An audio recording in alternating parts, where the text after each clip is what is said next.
Bisara lam la non recently di itum theklong la la forest along di job illegal appointment busi bukadi kalang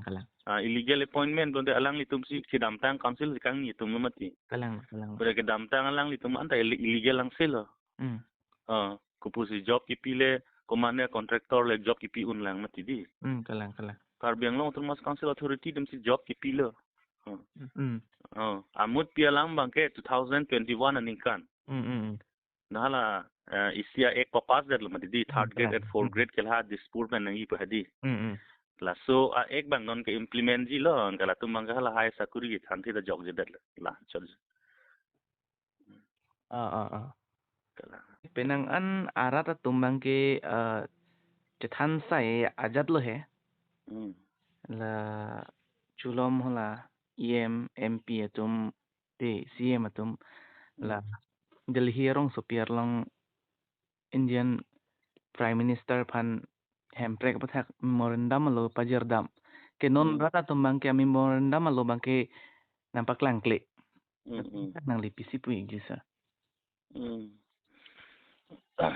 ni tum ke ning ke karong si karong la ke cheng ko ke social organization tum pen ka de ko pen pangrum la isi pressure ke pidam phan si ke dam lo usin tum matha la hai kalang sita hadak bang ke elected representative tum bang sa dak bang to dun from song si theklong elected tum blonde inut mp blonde parliament long si chat le claim dun ni sala house are lose ya ja kong dulu alang dige kurane towar jo kang ni dun je kam vel son dak thak se Karbi Anglong termas council benda council along house pen si power ga dak si do adlo house pen le lo pali dai tum la tum chok adlo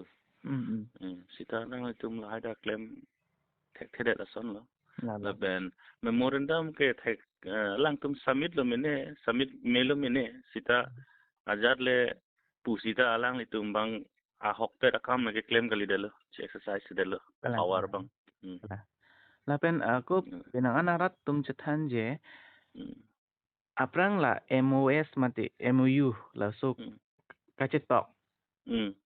la so poisa tong ke herek dam loma puta rat tum chethan sai so bathak na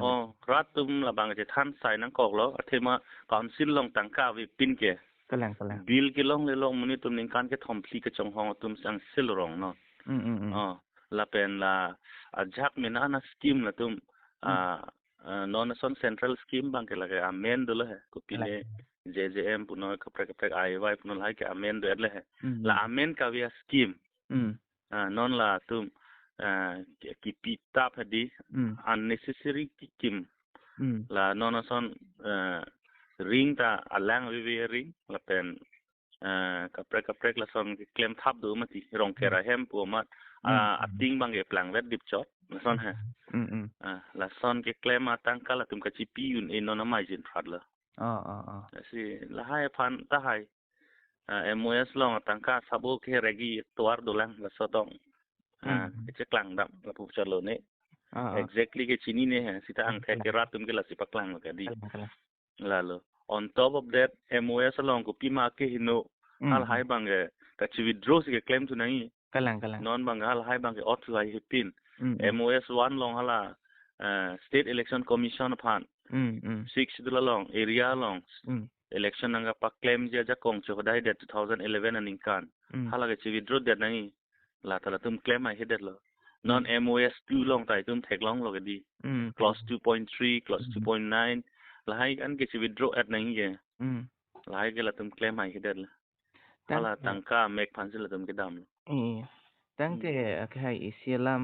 penang an mane arat tum chethan pik 3SD parliament MP kopi posi alang li lok sabha along dodun de pin lo la pen kopi posi alang CM aphidun kri lo so bathak na ko isa efficient kandidat ke amunit ha efficient kandidat posi alang li dodun thek thek lo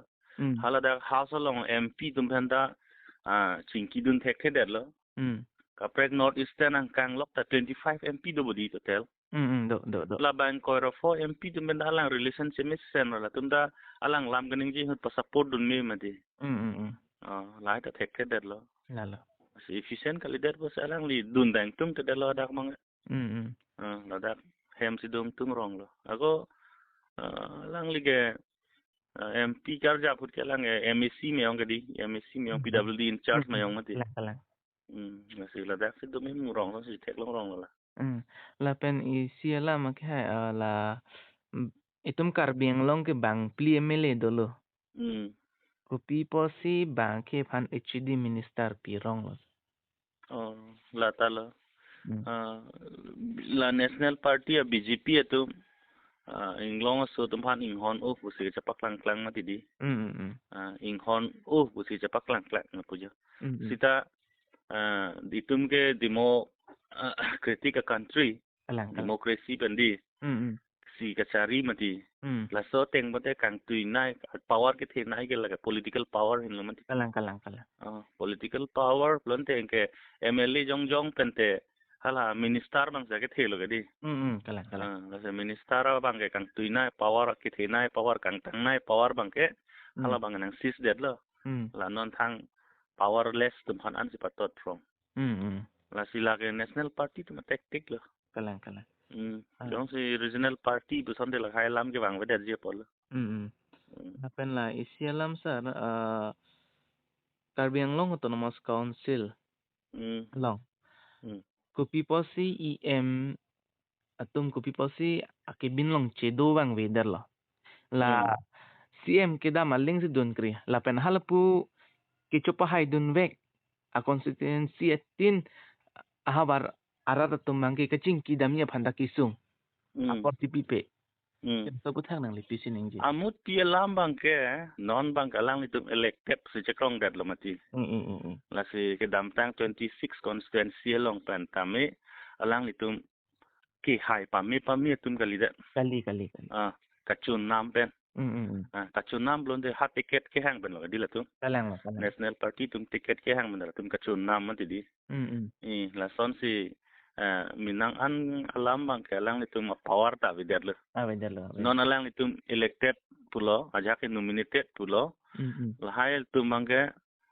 ang ho kacing puya ja kong of de la tema kacun nam ben lok se la tum kacun claim du la puya la si minana power bang ke centralized det lo decentralized power decentralized bang ga pin lo council long bang ke inuvet lo ahem pusi la inuvet ahem futame limited lo ta ha dispute ben pima direction lan si la da che exercise lam chot lo dang te isi nilitum arjulong isi birta ke mi alam si ako bang thujui po he nang litum la APHLC pan ke regional party pan ke la APHLC ya party hanu kangtang kring sitame non la MP election ke komada bang puan sinang litum ahin pen any non angko kijong pon lo sir litum ke all party hills leader conference ben bang ke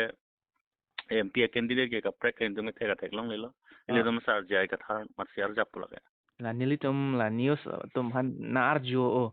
mane arju tha pupuan ke la solam pini nilia ko nang pin porthul he